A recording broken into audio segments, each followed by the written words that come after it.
добър.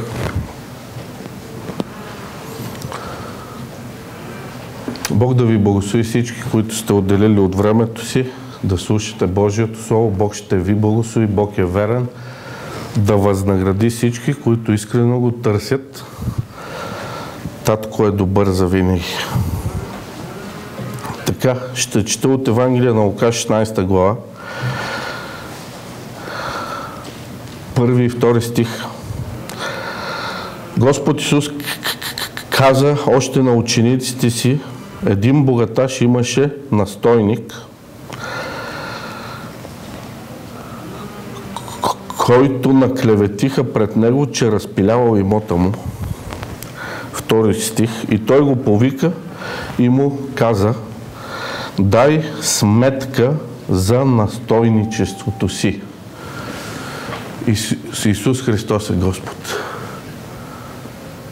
Дай сметка за настойничеството си. Всички ние сме настойници. Ние не притежаваме дори живота си. Нашия живот е в Бога.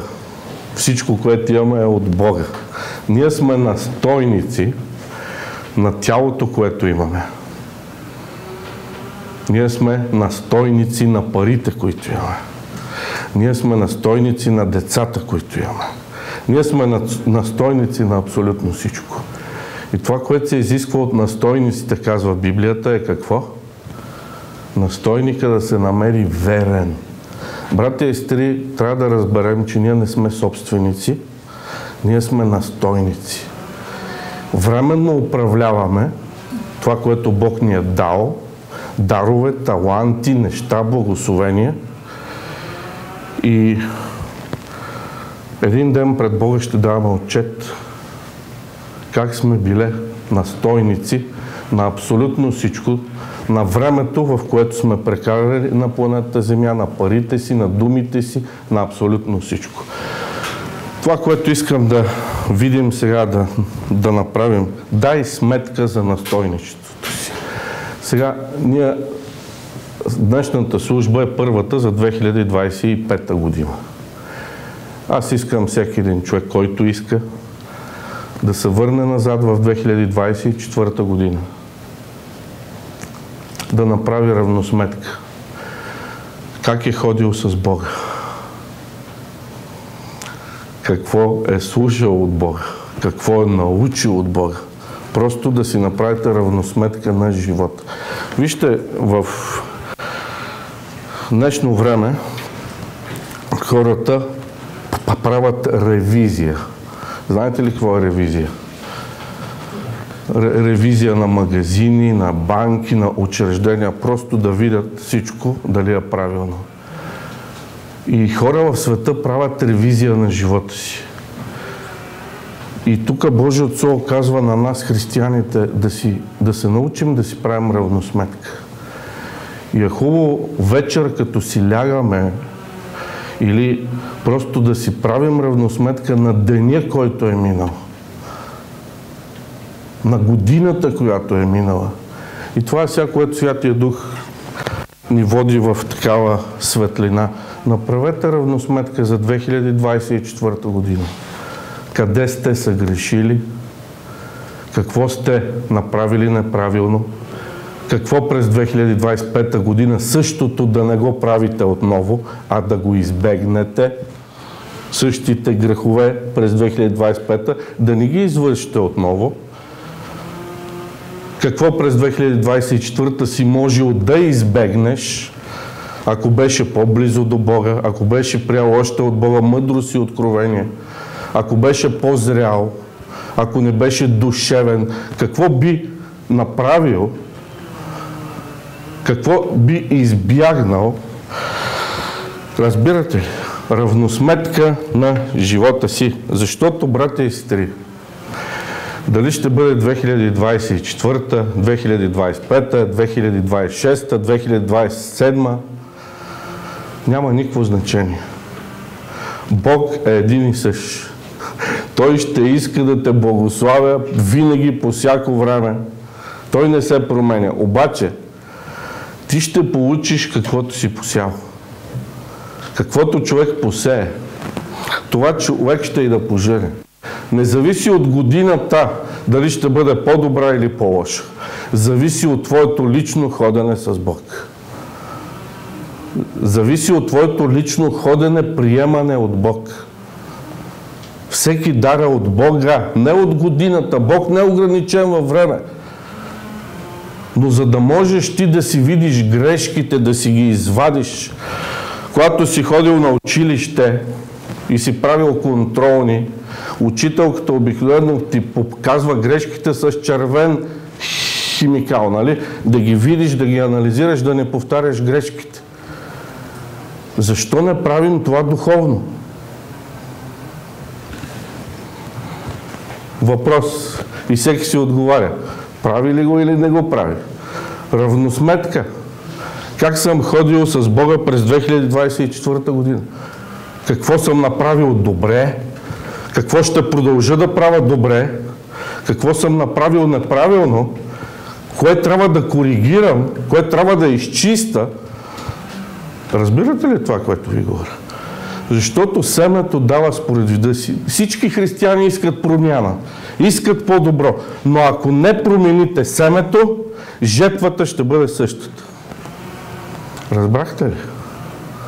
Ако не промениш семената, държанието си, характера си, същите семена, няма да има промяна. Абсолютно същото. Когато промениш семената, начина на живот, начина на говорене, на мислене, на действане, когато се приближаваш към Бог и ставаш все по-съобразен с Неговия образ, естествено, че ще става по-добре. Естествено, че ще става все по-светло. Алелуя! Татко е добър завинаги. Ревизия на живота си. По-хубаво да го правим сега. По-хубаво да сме искрени сега, а не когато отидем пред Христовото съдилище. Съгласни ли сте? По-хубаво си направи корекцията сега, докато имаш време да промениш нещата и живота си. А не да чакаш така самоволно до Христовото съдилище. Бог ни е дал мъдрост и откровение сега да разпознаем къде се намираме. Библията ни казва, Божието Слово е огледало. Ти можеш да видиш, да си огледаш живота, думите, делата, действията и да разбереш на какъв си дух, кой слушаш, какви са делата ти, думите ти и така нататък. Можеш да разпознаеш. Съгласни ли сте? Второзакония, 28 глава. Татко е добър завинаги. Благодаря ти, самогъщи татко. Второзакония, 28 глава.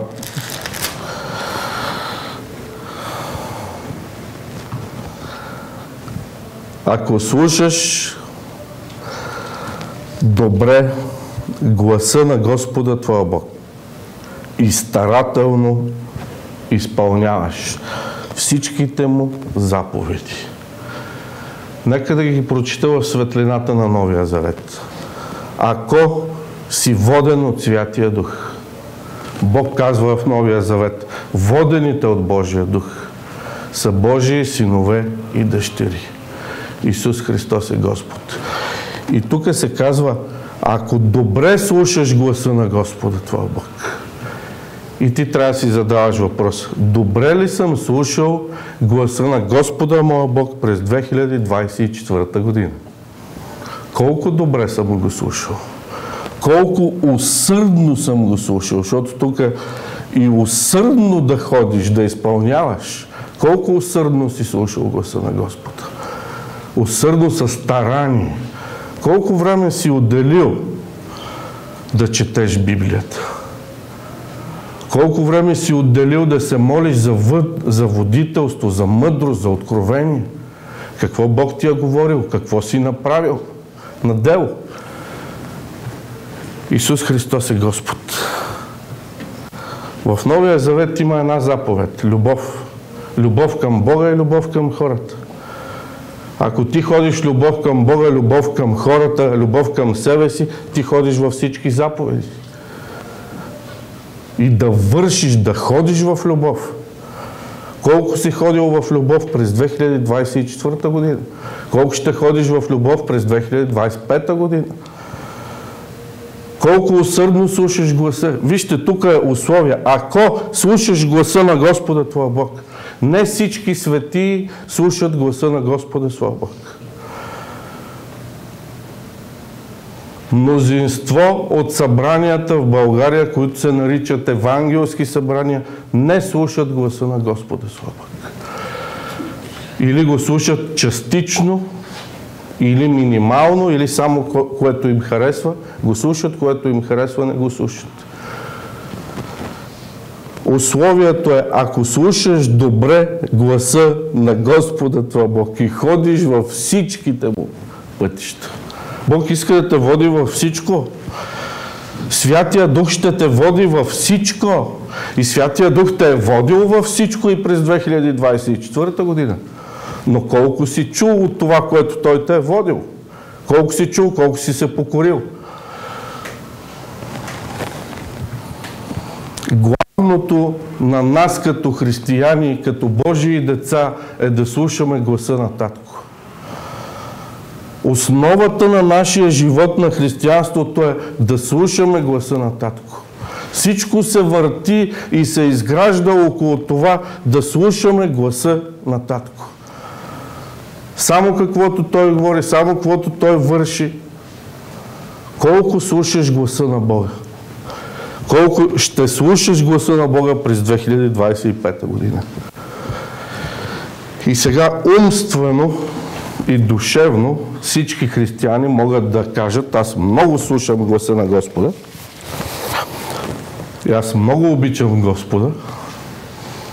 И повечето брати и сестри са експерти в чуване на гласа на Господа. Експерти в кавички. Видения, откровения, сънища.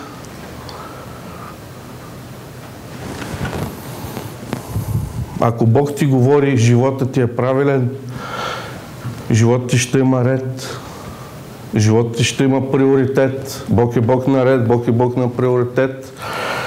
Животът ти ще има добри плодове.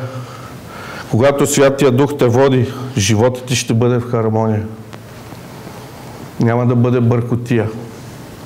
Нито здравето ти, нито парите ти, нито взаимоотношенията ти няма да има хаос. Ще има светлина. Ще има ред. Ще има приоритет. Божието водителство дава ред в твоя живот. Алелуя! Исус Христос е Господ. Ако слушаш добре гласа на Господа твоя Бог и се изреждат от 1 до 14 стих се изреждат благословения. Всички християни купнеят: благослови ме, благослови ме, дай ми, дай ми. И Бог казва: искам. Всички обещания са дай, амин, в Исус Христос. Той ги изпълни, за да бъдат твои. Подарък по благодат, чрез вяра, не чрез заслуга. Исус Христос е Господ.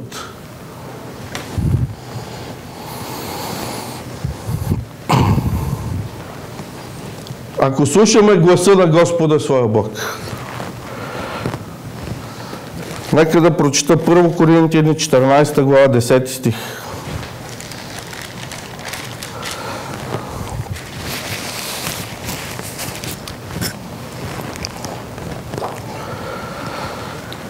Има, така да се каже, толкова много гласове на света и нито един от тях не е без значение. Апостол Павел казва на църквата в Коринт, към всички нас: на света има много гласове. Кой глас слушаш ти? Говори го на християните. Не го говори на тия, които са невярващите. Говори го за теб, говори го за мен. Кои гласове слушаш, кой глас слушаш, дали е гласа на Господа? Дали слушаш друг глас? Това всеки трябва да го реши за себе си. Аз не мога да решавам за вас, аз мога да реша за себе си. И до някъде за дома си. Вие решавате за себе си колко слушате гласа на Господа, дали искате да слушате гласа на Господа. Но ключът на всичко, на това да имаш успешен живот, успешен брак, успешен бизнес, взаимоотношения, абсолютно всичко се свежда до слушане на Божия глас. Специфична мъдрост. Как да постъпваш внимателно според всичко, което е написано в тази книга. Сега, гласът на Господа винаги е Божието Слово. И не може да искаш Бог да те води и да ти говори, а да не си прочел Библията един път. Такъв голям недостатък е християни да не са прочели Библията. За една година не прочитат и един път Библията. А това е минималното, което Бог е дал на духовни хора, на лидери, да го освободят. Това да е поне един път в годината да се прочете Библията. Минимално. Хората не са свършили и половината на минималното. Как да слушаш добре гласа на Господа, още повече па и усърдно, как да бъдеш воден от Святия Дух? Като Словото е светлина. И който не иска да чете Библията поне един път в година, той отхвърля светлината, братя и сестри. Умишлено отхвърля светлината. Иска да си живее със стара светлина. Не иска да приема още и още светлина.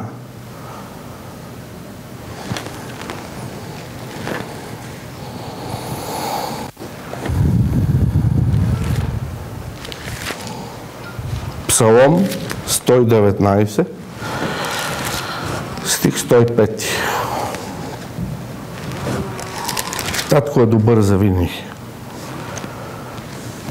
Твоето Слово е светилник на краката ми. Кое?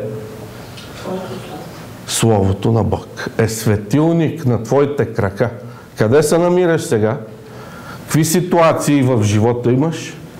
Ама Словото е светлина на сегашната ти ситуация, на миналата ти ситуация, на бъдещата ти ситуация, Божието Слово. Ама не съм прочел Библията и един път за година. Колко светлина си приел? И как искаш да имаш добро водителство на Святия Дух?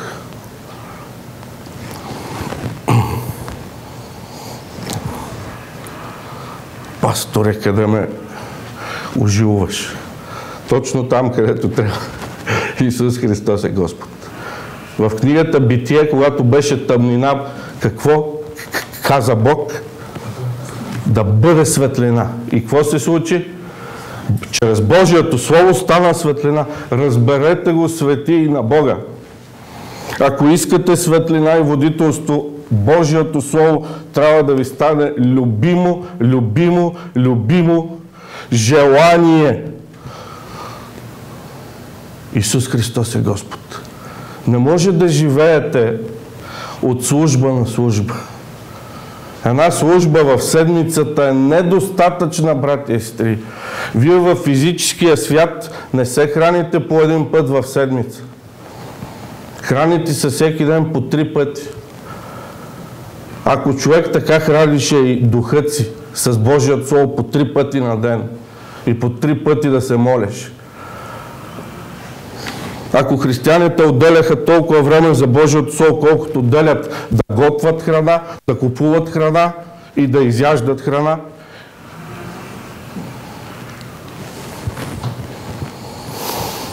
Божието Слово е светилник на краката ми, светлината е в Божието Слово. Ще получиш водителство толкова, колкото чете, защото духът ти се просвещава и подновява и докато спиш, Божието Слово е живо и работи. Но трябва да приемаш това Слово с кротост, казва Библията. Приемайте с кротост Божието Слово. Така ли е? Приемайте Божието Слово с пълна мъдрост. Значи от Битие до Откровение е цялата мъдрост, която Бог е дал на хората. Ама ние четем само Новия Завет. Ама ние четем само Стария Завет. Ама ние четем от тук, от там. Дръпнем от тук, дръпнем от там. Нека да пораснем. Нека да станем зрели хора. Нека четем Библията. Ако си новоповярвал отскоро, чети Новия Завет, докато ти стане ясен. Обаче, когато вече си на няколко години християнин, ти трябва вече да си влезал в дълбокото, да си прочел Библията няколко пъти.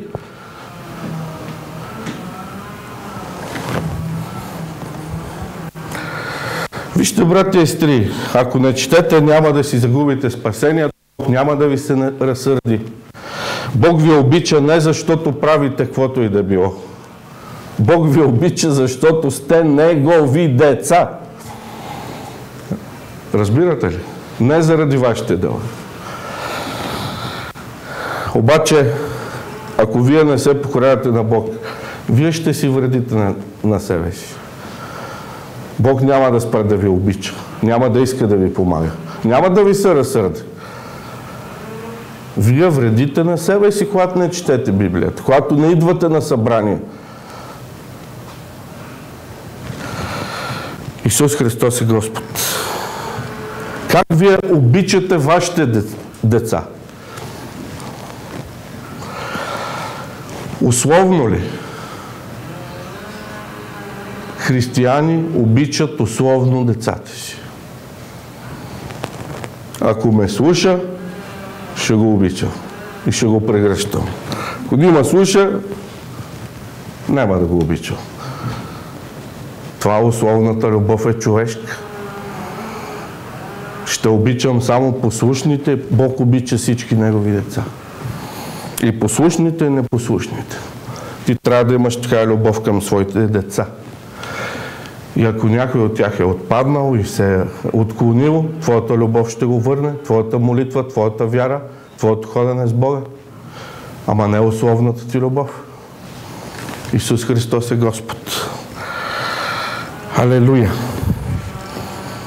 И вижте, връщането на вашите близки роднини или покаянието им зависи от вас най-вече. Защото Библията казва, ако пътищата на човека са угодни на Господ, Той примирява с него и неприятелите му. Искаш ли Бог да ти примири близките роднините, които сега сте неприятели на вярата? Обаче Бог казва, има условие. Пътищата на човека да бъдат угодни на Господ. Искаш близките ти роднините да се покаят, а ходиш ли в угаждане на Бога? Алелуя! Господ Исус казваше, винаги върша това, което е угодно на Бога. Винаги. Не от време на време. Навик и обичай постоянно върша това, което е угодно на Бога.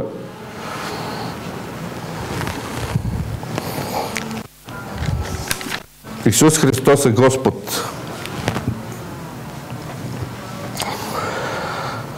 Бог е дал на човека свободна воля. Колко да чете, колко да се моли, колко да слуша гласа на Господа, колко да приема от Бога. В Бог няма лимити и ограничения. В човешкото сърце има лимити и ограничения. И човек приема според сърцето си. И това, което е вътре в сърцето му, това излиза навън.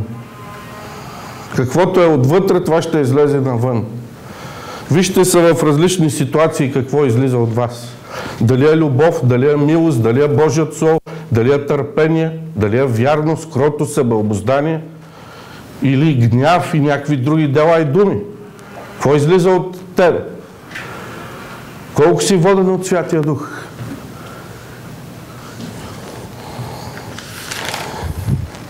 Защото видяхте, на света има и други гласове. И други гласове, които водят християните. И те смятат, че всичко е наред и са водени от Святия Дух.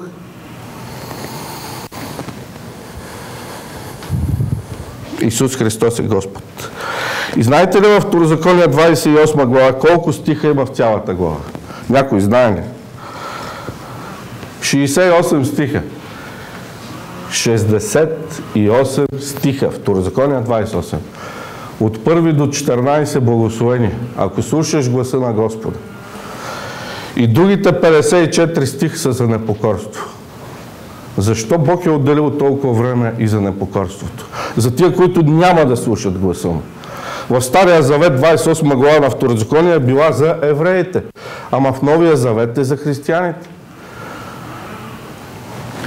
Колко християни се изпълват Святия Дух всеки ден и колко християни са водени от Святия Дух всеки ден? Разрешаваме ли на Святия Дух да ни води на всяка истина? Разрешаваме ли на Святия Дух да променя нашите сърца, нашите интереси, нашите стари обичаи, навици, традиции? Разрешаваме ли на Святия Дух да ни променя? Съпротивяваме ли се на Святия Дух? Защото така ни е удобно. Задавайте си въпроси, отговаряйте си. Исус Христос е Господ. Колко разрешаваш да бъдеш воден от Святия Дух? За твоя живот ще бъде доброто или злото. С каквато мярка мериш от чуването на Бога, такава ще се отмери. Или от нечуването на Бога. Християни смятат, че като се покаят и веднага автоматично, фокус-мокус, автоматично последствията от техния грях изчезва. Така ли? Бог ти прощава веднага, да, ако си се покаял. Моментално, на секундата, на минутата. Бог ти прощава абсолютно моментално. Но на тази земя има духовни закони. Ако ти си задвижил духовни закони, има време, където трябва да ги спреш.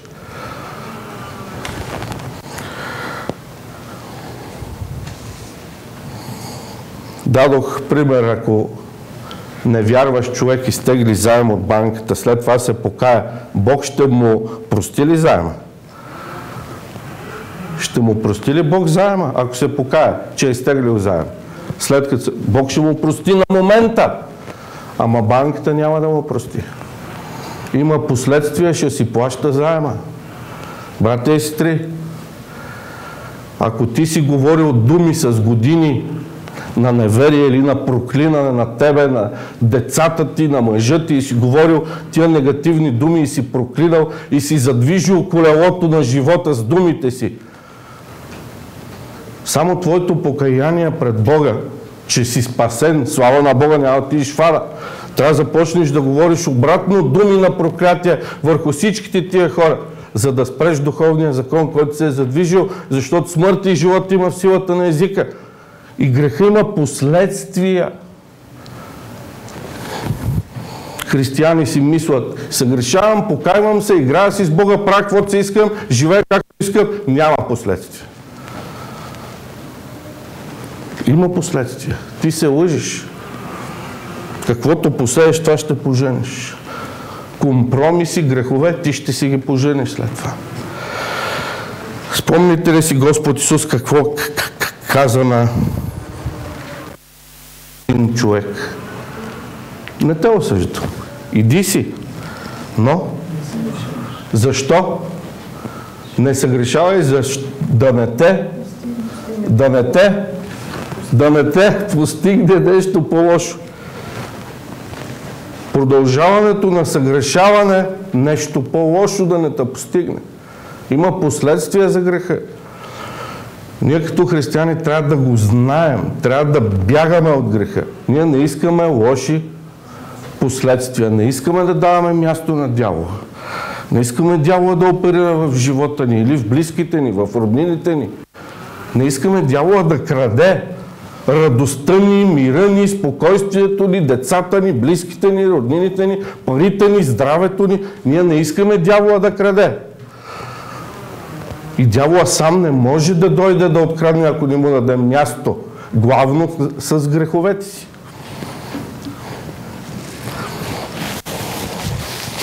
Исус Христос е Господ.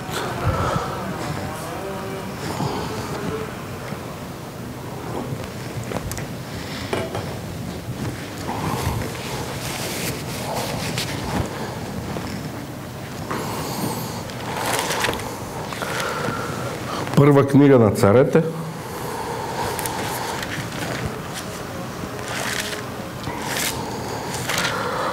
Благодарим ти, всемогъщи Боже. Първа книга на царете.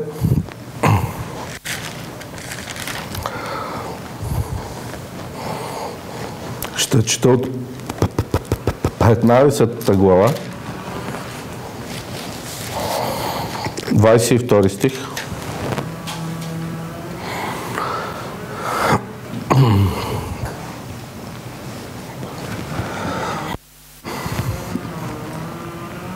Става въпрос за цар Саул. Братя и сестри, когато четем в Библията за някоя личност, не дай да отхвърляш, това не е за мене, вземи духовния принцип. Вземи духовните принципи. Библията работи с духовни принципи, духовни закони. Съгласни ли сте? Има закон на вяра, закон на любов, закон на делата, има закон за сеене и женене.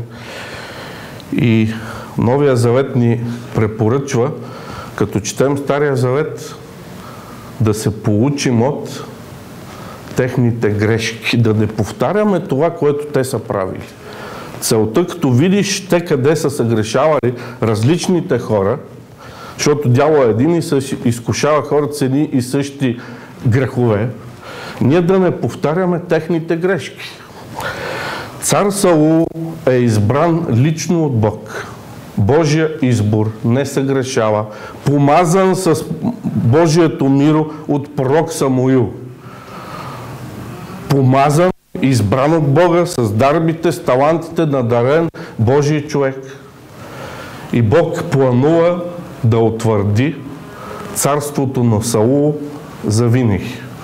Божията воля беше поколението на Саул да управлява завинаги. Но Саул се провали. Божият избран човек, помазан, се провали, извъртя своето сърце, промени своето сърце, охладня към Бога и Бог трябваше да потърси избор номер 2 – Давид. Ако Саул ходеше в пътя, който Бог му беше предопределил, Бог щеше да утвърди на Саул поколението след него. Давид нямаше да стане въобще цар. Давид е втори избор.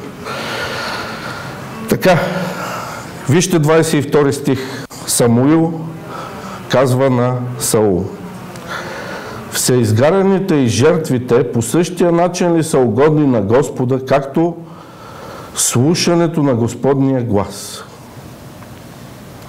Ето, слушането на Господния глас е по-приемливо от жертвата и покорността от тлъстината на овни. Какво се повтаря в 22 стих?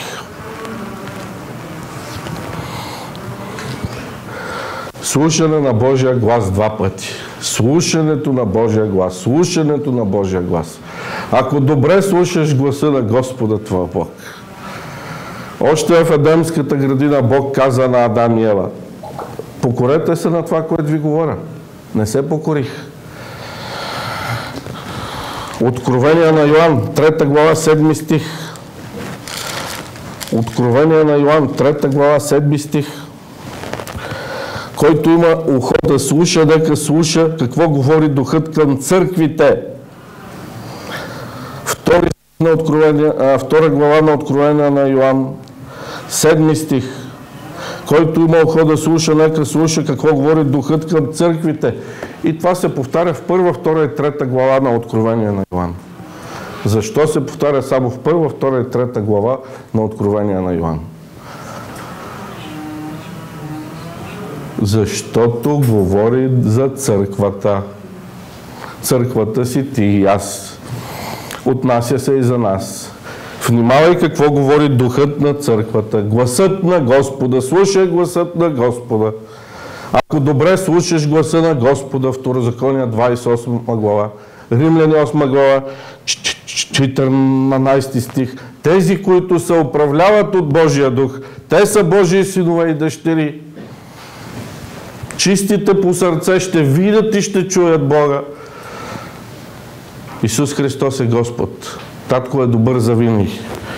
И тук пророк Самуил казва на Саул: слушането на Божия глас е главното нещо. Много повече от жертвата. Много повече от това да хвалиш Бога, да даваш десятък, да правиш неща за Бога. Слушането на Божия глас е най-важното нещо. И естествено ти, ако слушаш генерално гласа на Бога, естествено ще бъдеш верен на събрание, верен да се молиш, верен да даваш пари. Много неща ще бъдат следствие на слушането ти от Бога. Обаче ти, ако не слушаш гласа на Господа, всички тия други жертви нямат никаква стойност, нямат никакъв смисъл. Слушането на Божия глас е много повече от всичко друго, което правиш. Хора смятат, аз сега няма да се покоря на Бога, няма да направя каквото Той ми говори, не ми харесва, не ми допада, обаче след това ще се моля 2 часа. Така ли? Молитва 2 часа ще компенсира ли твоето непокорство? Няма да го компенсира. Хора живеят 1 година в непокорство, 2 година в непокорство и си мислят, че добрите дела, които правят, че компенсират. Твоето непокорство не може да бъде компенсирано от добри дела. Не можеш да купиш Бога. По никакъв начин. Има само покаяние и промяна на курса. Исус Христос е Господ. Алелуя!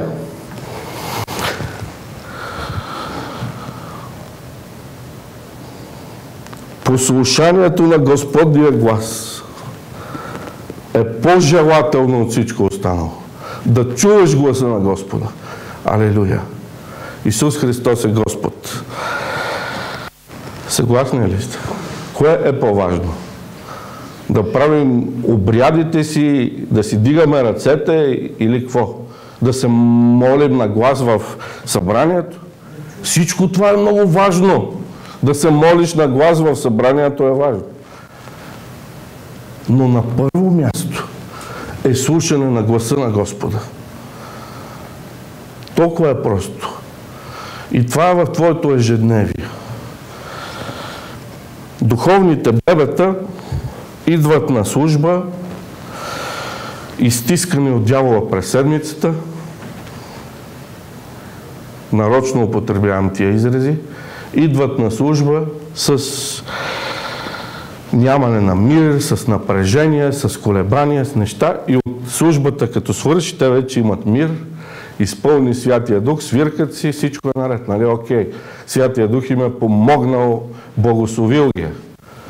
Обаче зрелите хора не губят помазанието си на следващия ден, вторник, сряда, четвъртък, пет. Поддържат си изпълнението на Святия Дух през цялата седмица. И като дойдат на служба, те не са умърлушени, идват с радост на служба и си тръгват още по-радостни и благословени. А не всеки път да се повтаря, идвам, сякаш са ми потънали гемиите и после след служба съм добре и след 1-2 дена пак съм зле. Ако слушаш гласа на Господа, винаги ще бъдеш добре. Радостта на Господа ще бъде на лицето ти, в сърцето ти, в живота ти ежедневно. Исус Христос е Господ. Слушаш гласа на Господа твой Бог. Винаги е Божието Слово. Никога не е извън Божието Слово.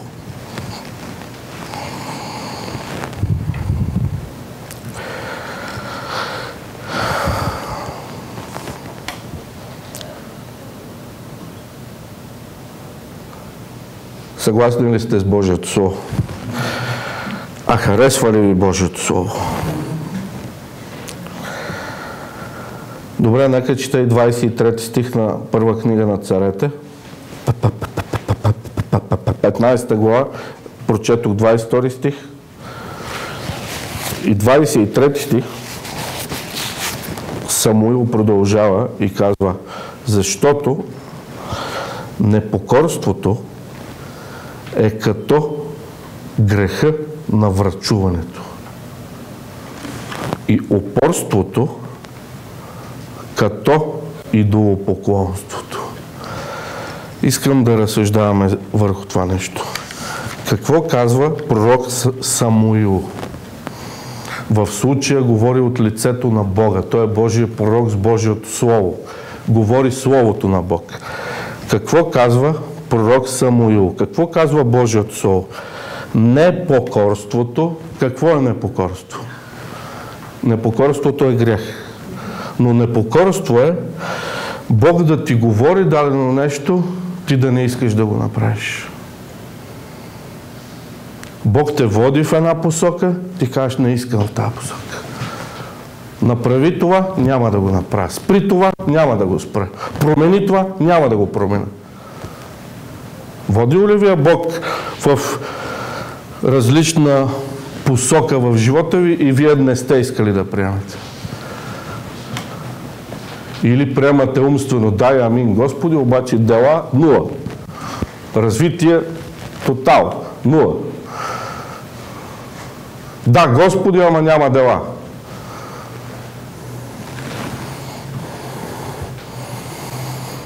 Непокорството е да се бунтуваш против волята на Бог. Това, което Бог те води, независимо дали е за духа ти, за душата, за тялото, за парите ти, за устата ти, за семейството ти, за близките ти. Щом Бог те води, Той знае, Той е по-мъдър, Той вижда бъдещето, Той вижда как ситуацията ще се разреши, как ситуацията ще стане по-добре.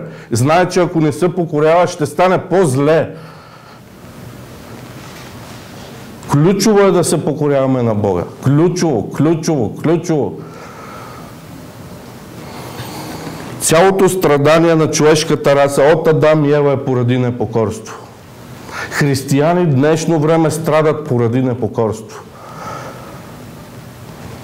Много са болни заради непокорство, много си отиват преждевременно заради непокорство. Разводи стават заради непокорство. Разрушаване на взаимоотношения в семейства, на деца, на родители, поради греховете, поради непокорството.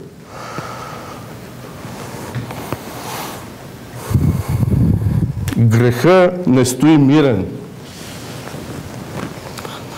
Той пробива, той разделя, той е като шило. Просто няма място в твоя живот. Никакво непокорство.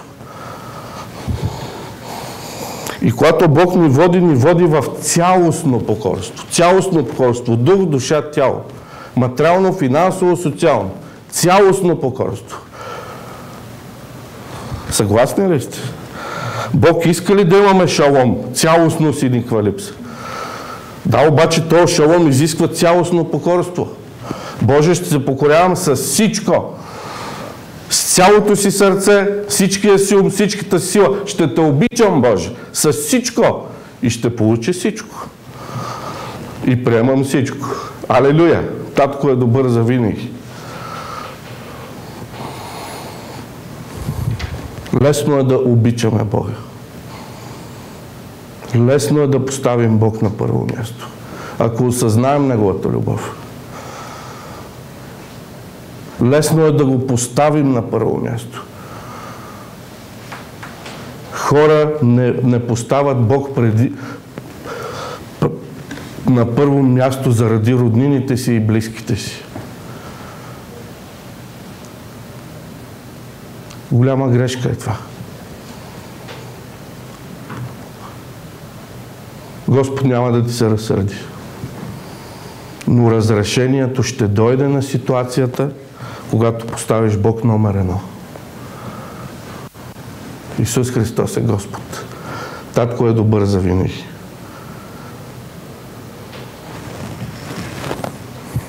Чрез него всичко се сплотява. Чрез него е единство, когато той е издигнат главата Христос. Човешки опити, неща няма да имат успех. Исус Христос е Господ. Татко е добър за винаги. Добре? Непокорството е като греха на кое? Врачуването. Защо пророк Самуил сравнява двете? Непокорство, врачуване.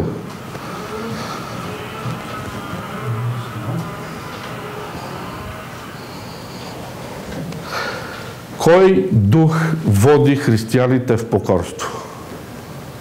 Святия дух. Святия дух те води в покорство. Водените от Святия дух са Божии синове и дъщери в покорство на Божието Слово. Обаче човека не иска да се покори. Той си има негови интереси, негови разбирания.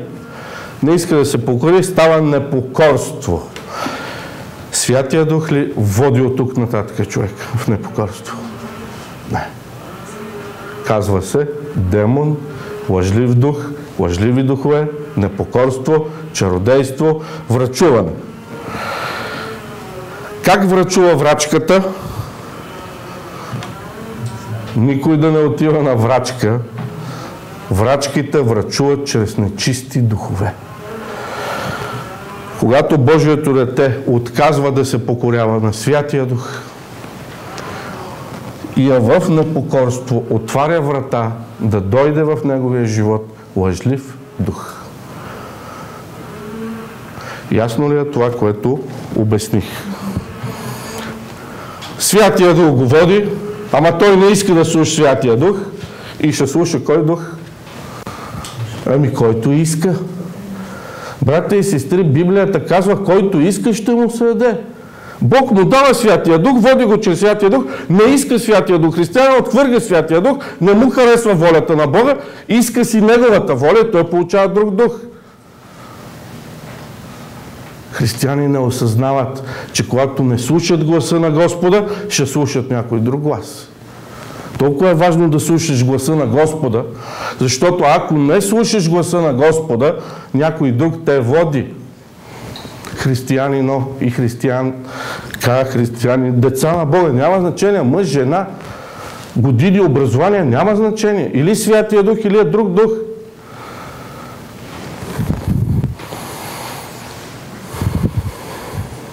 Непокорството е като врачуването. Врачката не действа чрез Святия Дух. Чрез измамителни, бесовски, демони, духове и така нататък.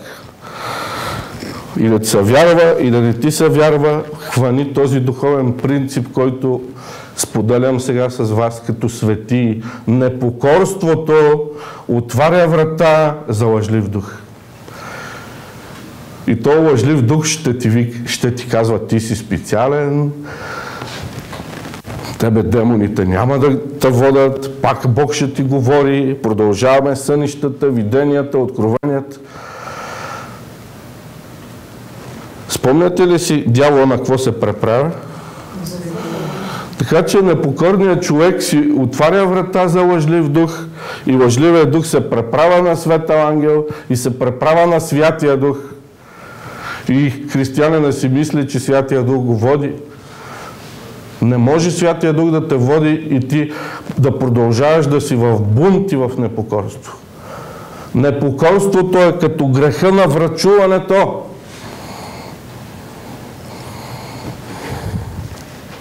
Спомняте ли си какво е духовно блудство?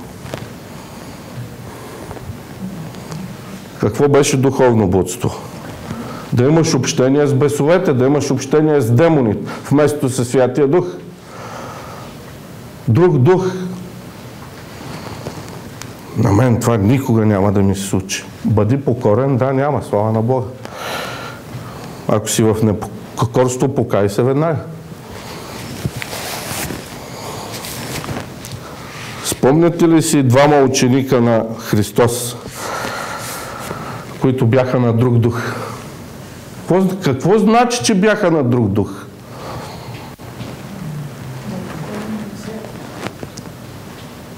бяха на друг дух. На друг свят дух ли? Колко святи духа има? Ами те, щом са биле на друг дух, на кой дух са биле? На Святия Дух ли са биле?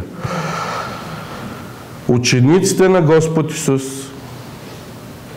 Яков и Йоан, Заведеевите синове, Господ Исус в една ситуация им каза: абе, вие на къв сте дух? Ученици мои, ходите с мене, слушайте ме, вие не сте на Святия Дух. И духът, на който те бяха: давай да ги осъждаме. Давай да сваляме огън от небето. Те са грешници, блудници, давай наказания. И Господ Исус казва: вие на какъв дух сте? Това е духа на смърт, да унищожава, да осъжда. И Господ Исус каза: човешкият син не е дошъл да погуби, но да спаси човешки души. На какъв дух си? Може да се видиш как говориш, как действаш. Всеки може да види, което е вътре в тебе, духът, който те води. Ако е Святия Дух, ще бъдат плодовете на Святия Дух. Резултатите от Святия Дух. Мир, ред, радост, сила, мъдрост, откровение, водителство. Обаче, ако не е Святия Дух, тук не мога, онова не мога да се контролирам. Тук се изпускам там. Това не мога, онова не мога. Кой дух те води? Научи се да изпитваш себе си.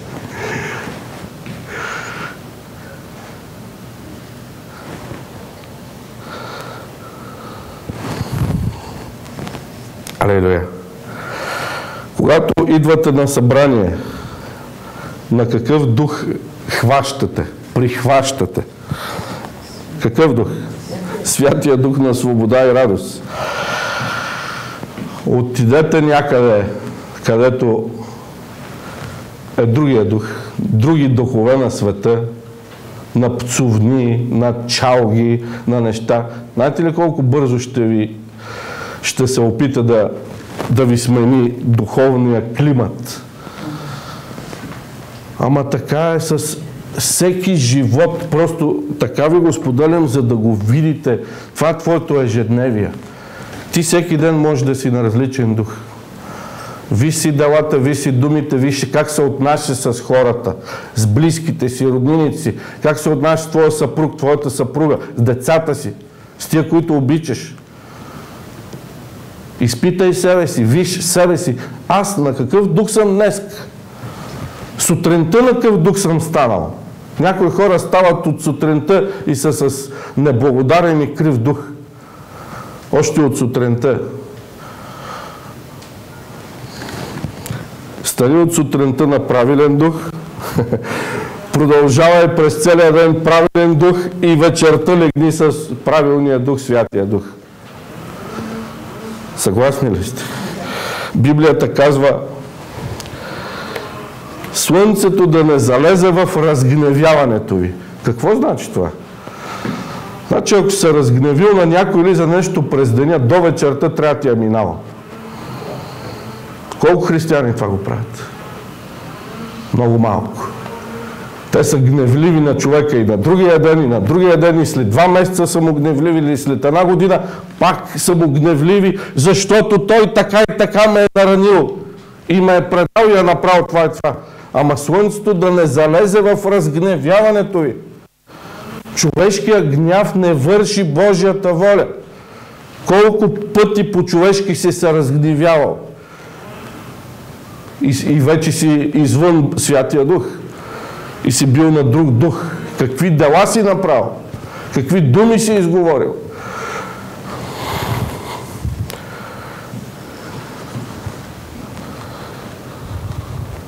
Алелуя!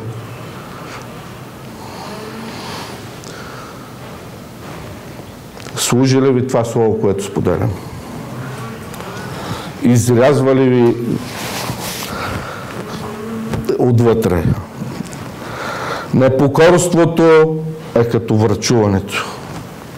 Никой не иска да е врачка. Има ли християни, които искат да са врачки? А колко християни са непокорни? и са в същата категория като врачките. Непокорните християни. Аз се покорявам това. Много хубаво за всичко, което се покоряваш. Но премахни и това, което не се покоряваш. Анулирай малките лисици. Библията казва малките лисици. Тия компромисчетата. Малкото квас. Малкото грях. Да не ти закваси целия живот. Малкото грях заквасва взаимоотношения, здраве, пари и след това, що имам проблеми? Защото малкото грях заквасва абсолютно всичко. Трябва да изрежеш стария квас, казва Библията, да го махнеш.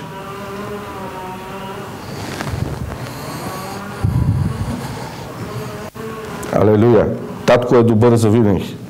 Непокорството е като врачуването. И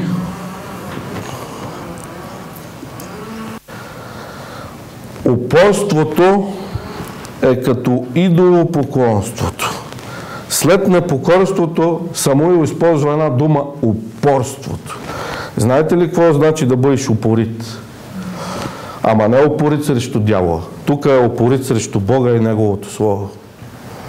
Знаете ли какво значи издържливи на проповеди християни? Могат да слушат примерно 10 проповеди за изобличение и за греха и въобще няма да мръднат да се покаят. Хубаво ли е това? Устойчиви в кавички на проповеди християни. Това е голямо безумие. Святия Дух да говори, да те води в покаяние, промяна и ти да не ти трепне въобще сърцето и да не се промениш. Ти не трябва да бъдеш устойчив на проповеди. Трябва да бъдеш податлив на проповеди. С меко сърце да се покайваш. Бърз да слушаш, бърз да се покайваш. Исус Христос е Господ. А не да бъдеш издръжлив на проповеди и изобличения.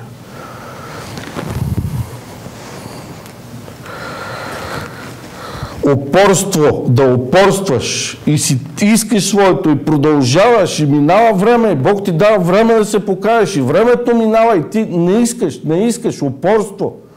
Упорит в греха. Упорството е като идолопоклонството. Спомняте ли си трите вида грях, за които говорих? Грях, престъпление, беззаконие. Бог прощава и трите. Грях, престъпление, беззаконие. Грях беше да се разминеш с Бога с Неговата цел. Престъпление беше да престъпиш, да направиш един-два пъти компромис, да направиш един-два пъти грях в дадената област. И третото ниво на грях, кое? Беззаконие, начин на живот. Стандарт, така живее, така му харесва. Грях, престъпление и беззаконие. Беззаконието е в упорството. По-високо ниво. Не е само непокорство, а продължава с години в непокорството. Това вече се нарича упорство.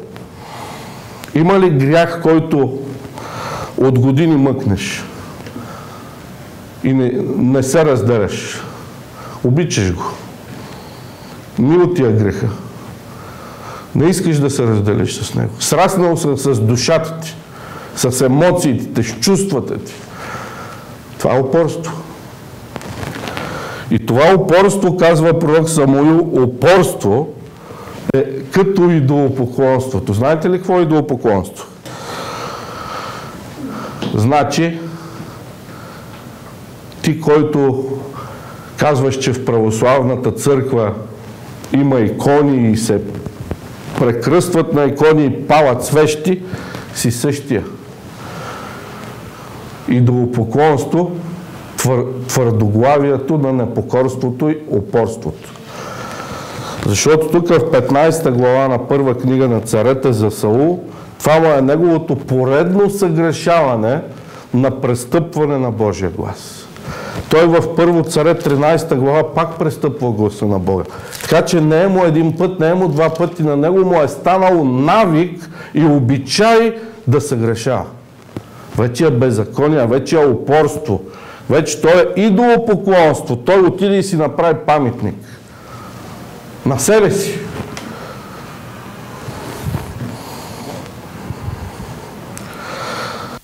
Добре ли е християнина да бъде непокорен? Бог го сравнява с врачуване. Врачките са омразни на Господ. Човек да бъде твърдоглав и да упорства в греха, идолопоклонство. Това е, което Божието Слово казва. Разбирайте го както искате. Аз освобождавам Словото. Намразете греха, намразете идолопоклонството, намразете другите грехове, намразете идолите. Исус Христос е Господ.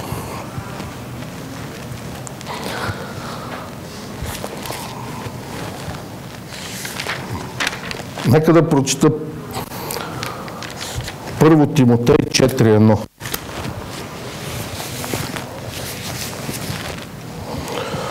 Първо Тимотей 4:1.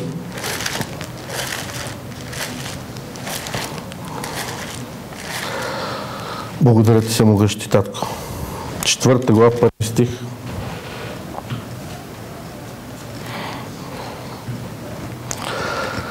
А Духът изрично казва, Святия Дух, че във времената, които идват, времената, в които сега ние живеем, последните времена,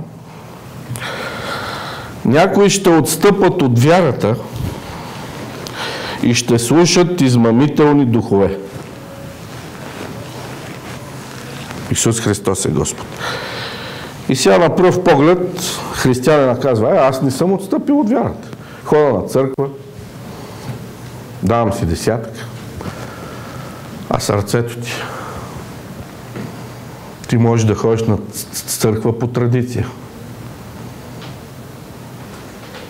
Може да даваш, защото така си свикнал. По традиция. Къде е сърцето ти? Вижте какво казва стиха. Някои ще отстъпят от вярата. Откъде идва вярата? От слушане на Божието Слово. Те няма да искат да четат Словото. Те няма да искат да чуват гласа на Господа. За какво говоря днес главно? За гласа на Господа. Вярата е свързана с слушането на гласа на Господа. Ако човек не слуша гласа на Господа и упорства и е непокорен и упорит, каква вяра? Вярата идва от слушане и слушане на Божия глас. От чуване на това как Бог говори. Така че ако искаш да не отстъпваш от вярата, никога трябва да слушаш гласа на Господа. Съгласен ли си? А не измамителни духове. Не да си в непокорство. Не да отлагаш твоето покаяние с години. Защото през всичкито това отлагане си отстъпник от вярата. И слушаш заблудителни духове. Лъжливи духове. Лъжливи. Лъжливи видения. Лъжливи откровения. Ушким Бог ти говори, ама ти не знаеш изпълнението им.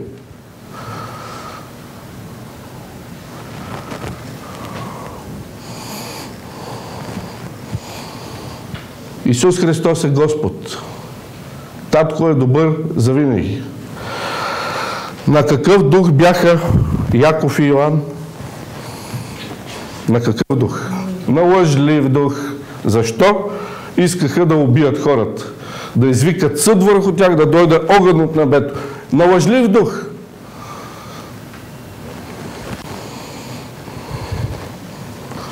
На какъв сте дух? Попита Господ Исус. Слушайте гласа на Господа вашия Бог. Исус Христос е Господ. Татко е добър завинаги. Благодарим ти, Татко Небесни. И знаете ли къде завършва Саул? Не си спомням. Завършва при една запитвачка на мъртви, една врачка. Ако Прочетете края на Саул, преди да умре, той отива и се допитва до врачката, обаче това вече е края на ситуацията. Но той започва от непокорството. От съгрешаване и не се покайва, и пак съгрешава и не се покайва, и накрая завърши при гледачката, при врачката, отиде си преждевременно. Саул умря млад. Не трябваше да умира преждевременно. Заедно с сина си Йонатан. И сина му отиде заедно с него. Поради непокорството. Непокорството няма да навреди само на тебе, ще навреди и на твоите близки и роднини. И аз не искам никой да плаша, нито да заплашвам. Ако искате, живейте в непокорство, това си е ваша работа. Аз ви предупреждавам, че има последствия и те не са добри нито за вашия живот, нито за вашите близки и роднини. Повтарям отново, че ако пътищата на човека са угодни на Господ, той примирява с него и неприятелите му. Не когато пътищата на човека са в непокорство. Исус Христос е Господ. Татко е добър завинаги. Всички ние, които искаме добри плодове, добри резултати, нека да живеем със Святия Дух. Нека живеем с Духът на истината. Нека Духът на истината да ни води на всяка истина. Нека да внимаваме, да пазим сърцата си чисти. Защото от сърцата излиза Духа. От твоето сърце ще излиза или Святия Дух, или лъжливия Дух. От твоето сърце, от твоята уста ще излиза или Святия Дух, или лъжливия Дух. И не забравяйте, че когато сте непокорни, лъжливия Дух няма да дойде и да ви каже: аз съм лъжлив дух.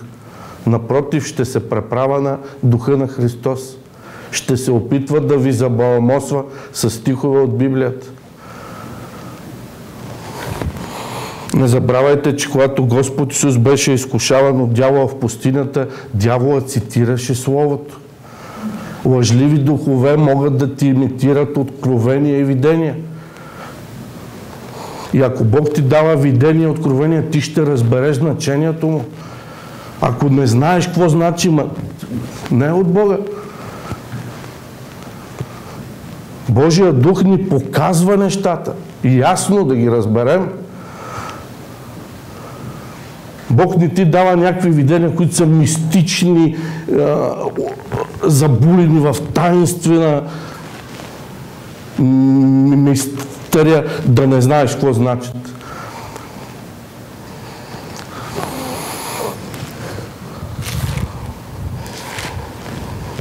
Бог е Бог на яснотата. Някой знае ли, че Бог е светлина? Ами ако Бог е светлина, при него всичко е ясно, светло е. Така говори, че да го разбереш. Бог не е такъв, че да ти говори на испански, а ти да не знаеш испански. Бог си се погрижи да го разбереш. Разбрахте ли? Водителството на Святия Дух ще го разбереш. Ако си с Бога, ако ходиш с Бога, езика на Святия Дух ти е близък, защото ти ходиш със Святия Дух. Не е нещо далечно. Ти ходиш всеки ден Святия Дух. Така че разбираш езика на Святия Дух. Знаци, сънища, откровение. Защото Святия Дух ти е близък. Яков 1 глава 22 стих ще завърша. Яков 1 глава 22 стих.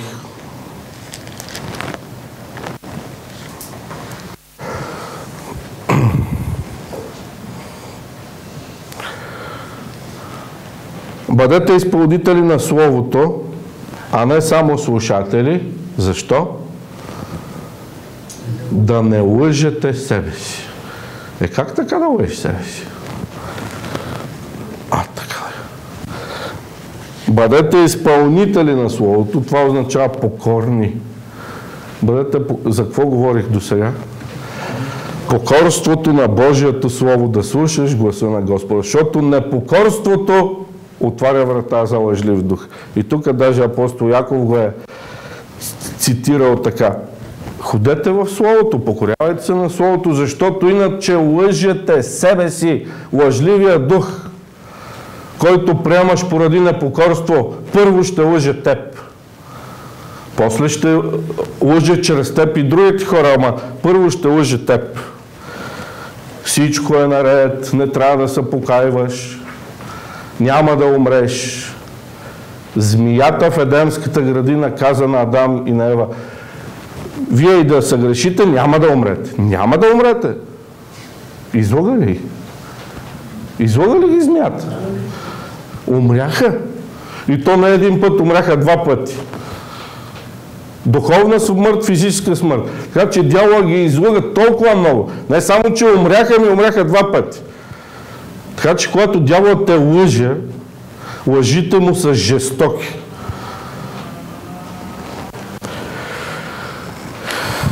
Исус Христос е Господ. Нека да не лъжем себе си. Нека да нямаме напразни очаквания, надежди, защото лъжливият дух може да се подиграва с тебе. Примерно, ти се молиш за определено нещо и лъжливият дух: давай още, давай още, давай още, давай още. Обаче ти си в грях и молитвата ти е спряна. Тя няма да бъде отговорена, докато греха не се махне.